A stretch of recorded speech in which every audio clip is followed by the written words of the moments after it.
नमस्कार साथियों, मैं परमहंस उपाध्याय और आप देख रहे हैं टेकर टाइम्स।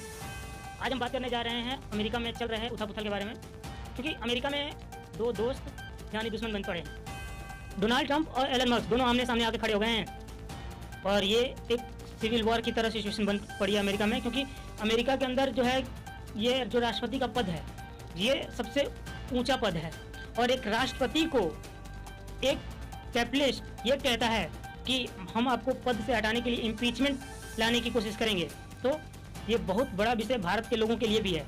क्यों चाहकर कि भी हमारी पॉलिटिकल पार्टीज इन कॉर्पोरेट्स के गुलाम हो जाती हैं। वो चाहती हैं कि लोगों के लिए कुछ अच्छा करें, जो कंपनियां हैं वो उन्हें करने नहीं देती।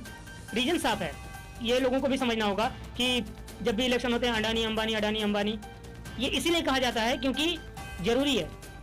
रीजन समझो आप कि जब एक पॉलिटिकल पार्टी किसी दो कंपनियों को सारे प्रोग्राम देती जाए कि आप टेलीकॉम भी संभाल लो, आप रिलायंस इंडस्ट्री को संभाल ही रहे हो, आप पेट्रोलियम भी संभाल लो, आप रोडवे भी संभाल लो, आप टोल टैक्स भी वसूलो, तो सारी कामें जब सारा काम दे दिया जाए, रेलवे को प्राइवेट कर दो, हवाई जहाज़ों को बेच दो किसी कंपनी को, क्योंकि जब सीधी सी बात है, जब गवर्नमेंट हवाई जहाज बेचने जाएगी तो कोई आम आदमी तो खरीदेगा नहीं।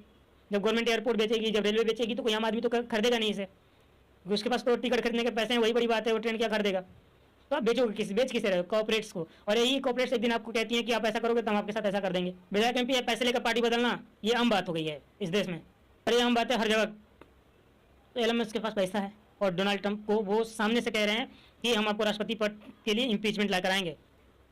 तो भारत को भी इससे सीखने की जरूरत है, क्योंकि अमेरिका के राष्ट्रपति वो ये चाहते हैं, मैटर बस इतना है कि वो इलेक्ट्रिक एक बिल लेकर आ रहे हैं जिसमें इलेक्ट्रिक व्हीकल्स पे जो सब्सिडी मिल रही थी गवर्नमेंट की तरफ से उसको हटा रहे हैं। और एलन मस्क ये नहीं चाहते कि ये सब्सिडी हटाया जाए। कारण ये है कि अमेरिका में इन गाड़ियों की बिक्री बहुत ज़्यादा हो रही है और सब्सिडी अगर हटा दी जाएगी तो प्राइस बढ़ जाएगा, और प्राइस बढ़ जाएगा तो लोग खरीदेंगे नहीं तो उनकी कंपनी को प्रॉफिट नहीं होगा, और जब प्रॉफिट नहीं होगा तो जाहिर सी बात है उन्होंने डोनाल्ड ट्रंप का सपोर्ट किस लिए किया था कि वो जो पॉलिसी बनाएंगे उनके फेवर में बनाएंगे, उनकी कंपनियों के फेवर में बनाएंगे। जैसे भारत में भी जो इंडस्ट्रीज हैं वो फंड देती हैं पॉलिटिकल पार्टीज़ को, इसको हम इलेक्शन फंड भी बोल सकते हैं या पॉलिटिकल फंड भी बोलते हैं। तो वो फंड किस लिए देती हैं? ताकि उनके अकॉर्डिंग पॉलिसी बनाया जा सके। आपको क्या लगता है कि वो फंड दी जाती है ताकि लोगों का भला हो? तो ये जो बात है इस बात को समझना होगा भारत के लोगों को भी।